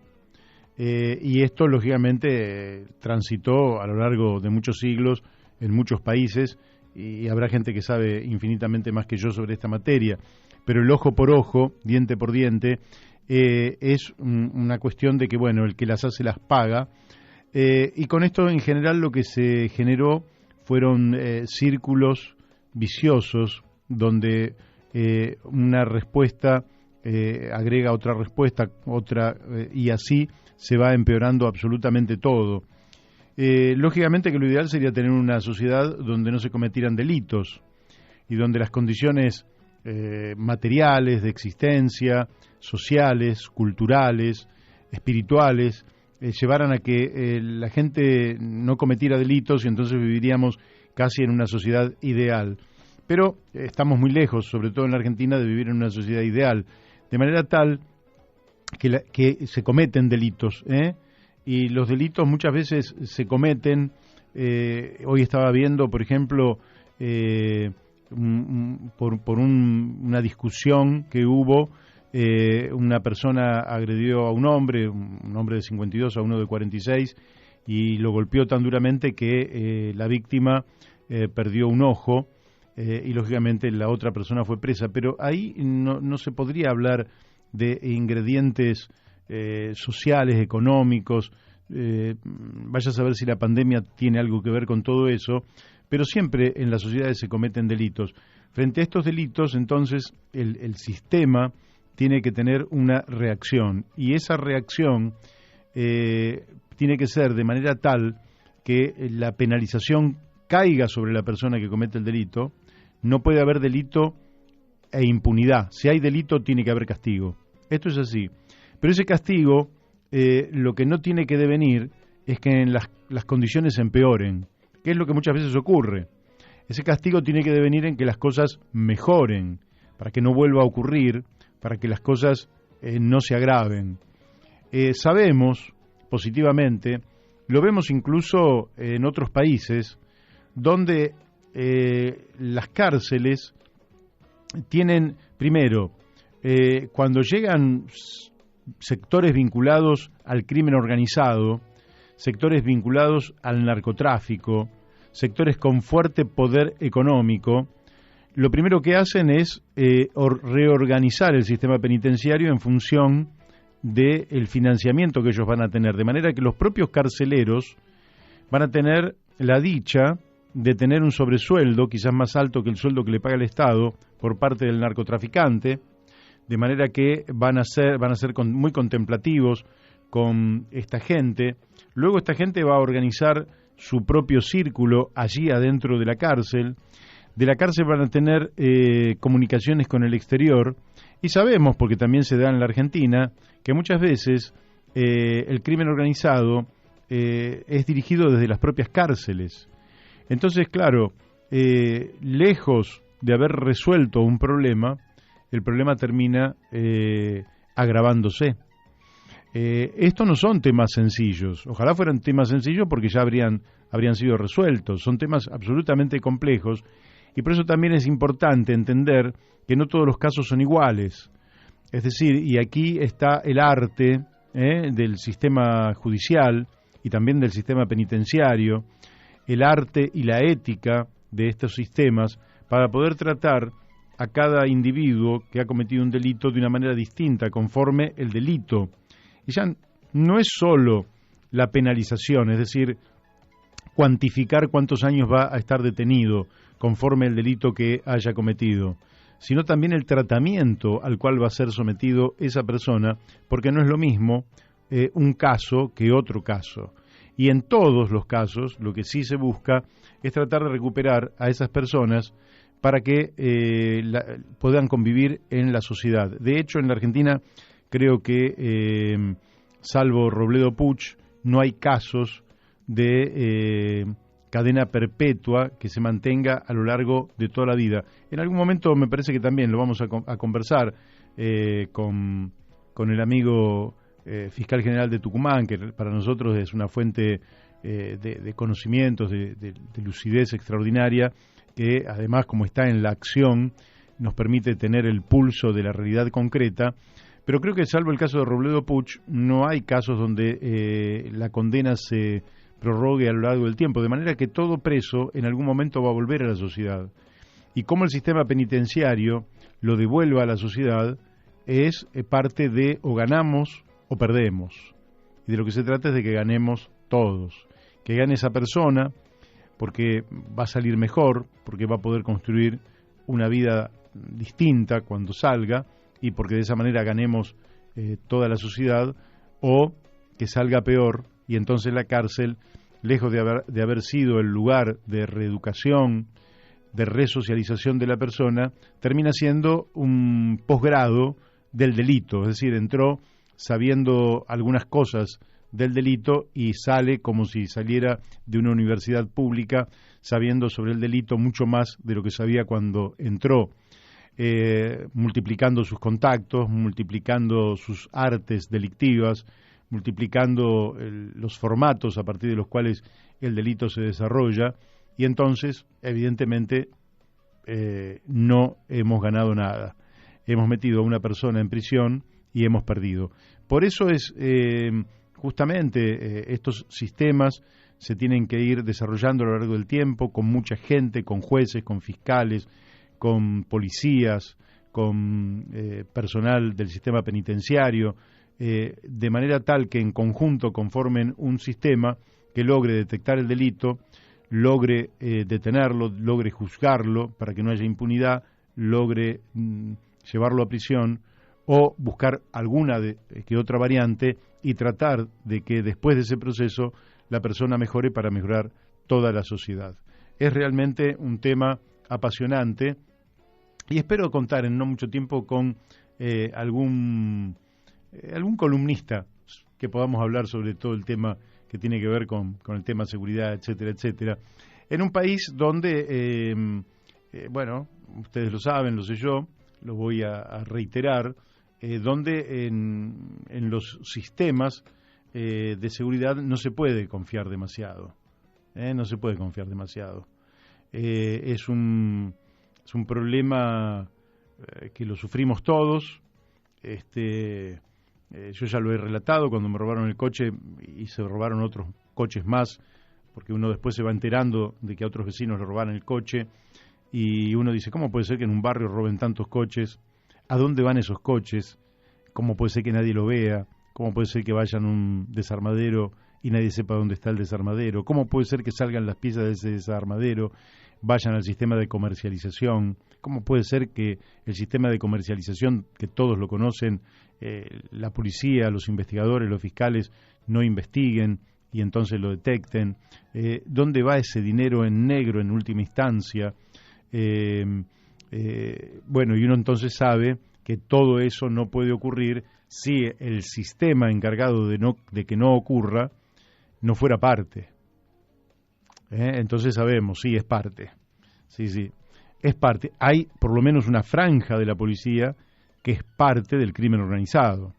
Hay una franja de la policía, por lo menos, que es la que administra todo esto. Administra el robo de coches, administra el tráfico de droga, administra, y por lo cual obtiene, lógicamente, unas ventajas económicas tremendas, que cualquier investigación seria sobre el modo de vida de determinados comisarios, determinados policías, inmediatamente sacarían a la luz de que efectivamente transita la corrupción por allí. Pero, lamentablemente, el poder político, que se llena la boca muchas veces hablando de los éxitos, la escuchaba a Patricia Bullrich decir una pavada total de que ha sido un tremendo éxito su administración en el tema seguridad. La verdad que ni los números ni la realidad condicen con dicha afirmación. Lamentablemente, esto que debería ser una verdadera política de Estado, esto que debería ser un consenso entre todas las fuerzas.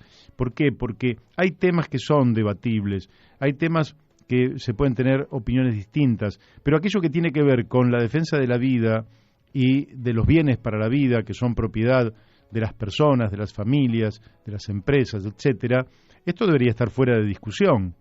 Entonces se podría decir, bueno, vamos a aplicar una única política, y va a haber una política de consenso. Después discutimos otras cosas, pero en el tema seguridad vamos a tener una política de consensos. y lamentablemente esto no se da, y ustedes vieron que no se dio entre Frederick y Bernie, no se dio porque tenían dos conceptos, dos miradas absolutamente opuestas. Ahora Bernie dice que con Aníbal Fernández sí va a tener la posibilidad de desarrollar una política armoniosa, porque aparentemente las miradas con Frederick eran absolutamente incompatibles. Bueno, en realidad lo que nosotros necesitaríamos es una política en esta materia que fuera una política nacional, que fuera una política que contemplara absolutamente todos los distritos y que hubiera un mismo punto de vista respecto de estos temas que hacen lógicamente a la vida, al buen vivir, a la seguridad de las personas, que es un bien que antecede a cualquier otra cuestión. Donde no hay seguridad, usted no puede hablar absolutamente de nada porque su vida depende de un hilo. Felizmente en la Argentina los delitos con crímenes posteriores no son tan altos como en otros países, pero ojo que en la medida en que el deterioro social, educativo, cultural, institucional se vayan sumando con el paso del tiempo, y bueno, puede ocurrir que efectivamente terminemos como en otros países, que no voy a nombrar, no voy a cometer el desacierto que comete el presidente cuando nos comparamos con otros países, pero no, otros países donde las muertes se cuentan por un número infinitamente superior al que tenemos nosotros y donde realmente vivir se hace sumamente difícil. Todos queremos vivir con tranquilidad, todos queremos vivir en paz, todos queremos que nuestros hijos, nuestros nietos, nuestros compañeros puedan salir a la calle, disfrutar de la calle con absoluta y plena seguridad, y sin embargo sabemos que esto no es así, y sabemos que cuando yo era pibe en mi barrio no había rejas, no había casas con rejas, pero con el devenir del tiempo todas las casas fueron teniendo rejas en las ventanas, rejas en la línea municipal, se fueron incorporando cámaras del servicio comunal o municipal, pero también cámaras en las casas, se fueron agudizando toda una cantidad de sistemas de seguridad que tienen que ver justamente con el incremento creciente de la inseguridad de la sociedad en la que vivimos. Hemos dejado muy atrás, los que se quejan del peronismo, yo no soy peronista, pero los que se quejan del peronismo, les recuerdo que hemos dejado muy atrás ese primer lustro de la década de 1950, donde las cárceles empezaban a estar vacías y donde el delito estaba en proceso de extinción. Lamentablemente, hace muchos años que eso ha cambiado y hemos llegado a esta sociedad realmente donde vivir es difícil, donde uno deja la bicicleta y se la roban, donde le roban el coche, donde lo asaltan a mano armada, donde nadie se siente seguro en ningún lado, donde la noche es realmente una verdadera cueva de ladrones y donde efectivamente los servicios de seguridad fracasan en más de una oportunidad.